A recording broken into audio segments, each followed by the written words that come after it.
Good morning बच्चों।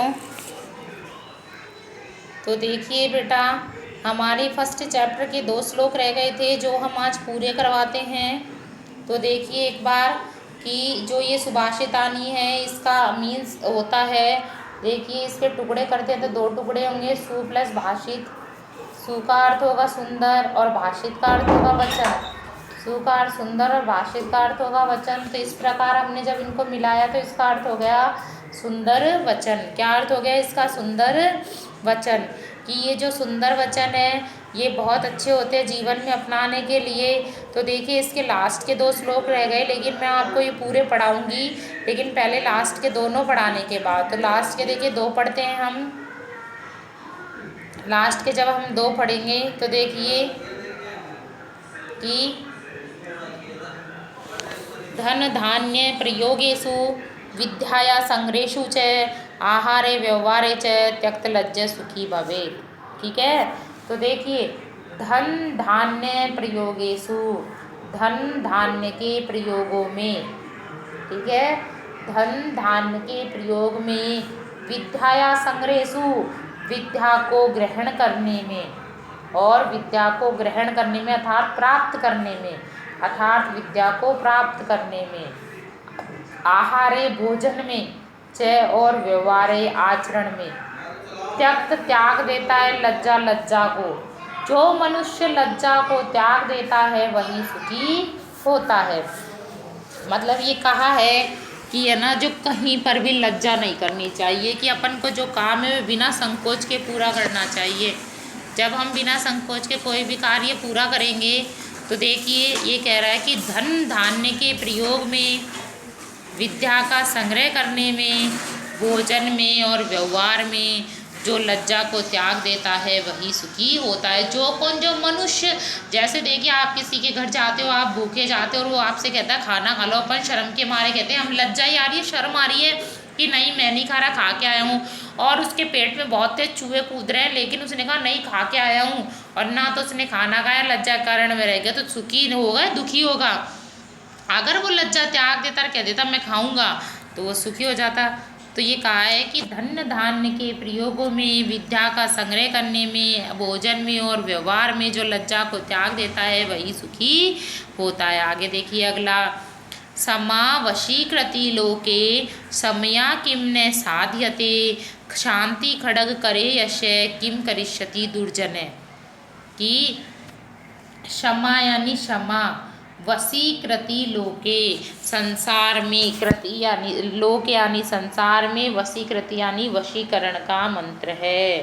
संसार, क्षमा से संसार में सभी को वश में किया जा सकता है। कि क्षमा होती है कि हम किसी व्यक्ति को क्षमा कर दे तो इस संसार में क्षमा वशीकरण का मंत्र है, अर्थात क्षमा के द्वारा किसी को भी वश में किया जा सकता है। क्षमा से क्या सिद्ध नहीं होता है, अर्थात क्षमा से कौन सा कार्य नहीं होता है। शांति खड्ग, शांति की तलवार, करे हाथ में यश जिसके हाथ में शांति की तलवार है, किम क्या करिष्यति करेगा दुर्जन, दुष्ट व्यक्ति उसका क्या करेगा। समझ गए कि जो मनुष्य विपत्ति आने पर, दुख में या किसी के लड़ाई झगड़ा होने पर भी शांत रहता है, या एक दूसरे अपना बुरा होने पर भी अगर वह सामने वाले व्यक्ति को क्षमा कर देगा तो वह सामने वाला व्यक्ति जो उसका बुरा करेगा वो भी एक बार तो उसके प्रति झुक जाएगा। वो भी सोचेगा कि अपन ने इसका इतना बुरा किया लेकिन इसने अपना कुछ नहीं किया। तो उसने कहा कि जो ये क्षमा है, ये क्षमा इस संसार में बहुत बड़ा शब्द है, बहुत बड़ी शक्ति है। कि क्षमा संसार में वशीकरण का मंत्र है। क्षमा से क्या सिद्ध नहीं होता, अर्थात कौन सा कार्य नहीं होता? जिसके हाथ में शांति की तलवार है, अर्थात शांति रूपी तलवार जिसके हाथ में है, दुर्जन व्यक्ति भी उसका कोई अहित नहीं कर सकता, अर्थात दुर्जन व्यक्ति भी उसका कुछ नहीं बिगाड़ सकता। आगे सभी को समझ में, सारे बच्चों को? तो देखिए एक बार फिर से कि संसार में क्षमा वशीकरण का मंत्र है। क्षमा से क्या कार्य सिद्ध नहीं होता? शांति की तलवार जिसके हाथ में है उसका दुष्ट व्यक्ति भी कुछ नहीं कर सकता। तो देखिए बेटा हमारे ये लास्ट के 2 श्लोक पूरे हो गए। अब हम एक बार इनको शुरू से रिपीट करते हैं। हम शुरू से रिपीट करेंगे तो देखिए, पृथिव्याम त्रीणि रत्नानि जलन्नम सुभाषितानि। पृथिव्याम यानी पृथ्वी पर, त्रीणि यानी 3 रत्न हैं, पृथ्वी पर 3 रत्न हैं, जल, अन्न और सुंदर वचन। मूर्ख व्यक्ति पत्थरों के टुकड़ों को रत्नों का नाम देते हैं। पृथ्वी पर 3 रत्न हैं, जल, अन्न और सुंदर वचन। मूर्ख व्यक्ति पत्थरों को टुकड़े को रत्नों का नाम देते हैं। ठीक है, आगे सत्येन धार्यते पृथ्वी, सत्येन तपते रवि, सत्येन वाति वायुश्च सर्वं सत्ये प्रतिष्ठितम्। कि जो पृथ्वी है वो सत्य से ही धारण की जाती है, या ऐसे बोल दो, सत्य से ही पृथ्वी धारण की जाती है, सत्य से ही पृथ्वी को धारण किया जाता है, सत्य से ही सूर्य तपता है, सत्य से ही वायु बहती है, और जो कुछ भी है वो सत्य में ही प्रतिष्ठित है। जो कुछ भी है वो सत्य पर भी निर्भर है। इस संसार में कुछ भी है वो किस पर निर्भर है? सत्य पर निर्भर है। कि सत्य से ही पृथ्वी को धारण किया जाता है अर्थात जीता जाता है, सत्य से ही सूर्य तपता है, सत्य से ही वायु बहती है, और जो कुछ भी संसार में है वो सत्य पर ही प्रतिष्ठित है। आगे देखिए, दाने तपसी शौर्य च विज्ञाने विनयने विस्मयो न ही कर्तव्यो बहुरत्ना वसुंधरा। कि दान में, तपस्या में, दान देने में, तपस्या करने में, पराक्रम में, विज्ञान में, विनम्रता में और नीतियों में, यानी निश्चय ही आश्चर्य नहीं करना चाहिए। निश्चय ही आश्चर्य नहीं करना चाहिए, क्योंकि जो पृथ्वी है, वसुंधरा यानी पृथ्वी है, वो बहुरत्नों को धारण करती है, अनेक रत्नों को धारण करती है। कि दान में,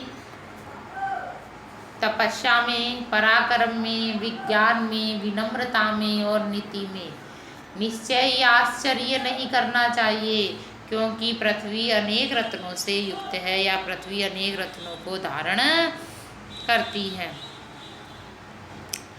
सद्भिरेव सदासितं सद्भि कुर्वति संगतिं सद्भि विवादं मैत्री च न सद्भि किंचिद आचरेत। सद्भिरेव सहासितं, सज्जनों के साथ ही सद्भि मित्रता करनी चाहिए, और सज्जनों के साथ ही संगति करनी चाहिए। सज्जन व्यक्तियों के साथ ही रहना चाहिए, सज्जन व्यक्तियों की ही संगति करनी चाहिए।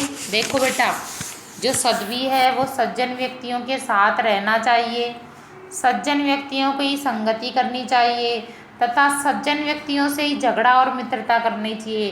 किंतु जो दुष्ट व्यक्ति है उनके साथ किसी भी प्रकार का आचरण नहीं करना चाहिए। ठीक है, आगे समझ में एक बार फिर से, कि सज्जन व्यक्तियों के साथ रहना चाहिए, सज्जन व्यक्तियों की ही संगति करनी चाहिए, सज्जन व्यक्तियों के साथ ही मित्रता और झगड़ा करना चाहिए, किंतु दुष्ट व्यक्तियों के साथ किसी भी प्रकार का आचरण नहीं करना चाहिए। धन्य धान्य के प्रयोग में, विद्या का संग्रह करने में, भोजन में, व्यवहार में जो लज्जा को त्याग देता है वही सुखी होता है। संसार में क्षमा ही वशीकरण का मंत्र है। क्षमा से क्या कार्य सिद्ध नहीं होता। जिसके हाथ में शांति रूपी तलवार है उसका दुष्ट व्यक्ति भी कुछ भी नहीं कर सकता है। आगे बेटा सभी को ये सारे श्लोक समझ में, कि जो हमारे आज के श्लोक थे वो सुभाषितानी पाठ से संबंधित थे। आज हमने लास्ट के 2 श्लोक पढ़े, तो 2 श्लोक देखो, धन्य धान्य के प्रयोग में, विद्या का संग्रह करने में, भोजन में और व्यवहार में जो लज्जा को त्याग देता है वही सुखी होता है। संसार में क्षमा वशीकरण का मंत्र है, अर्थात क्षमा से हम किसी भी इंसान को वश में कर सकते हैं। क्षमा से का कार्य सिद्ध नहीं होता है। शांति की तलवार जिसके हाथ में होती है उसका दुष्ट व्यक्ति भी कुछ भी नहीं कर पाता है। तो ठीक है बेटा, आज का चैप्टर हमारा यहीं ख़त्म होता है। कल का चैप्टर लेके आएंगे आपके सामने। Thank you.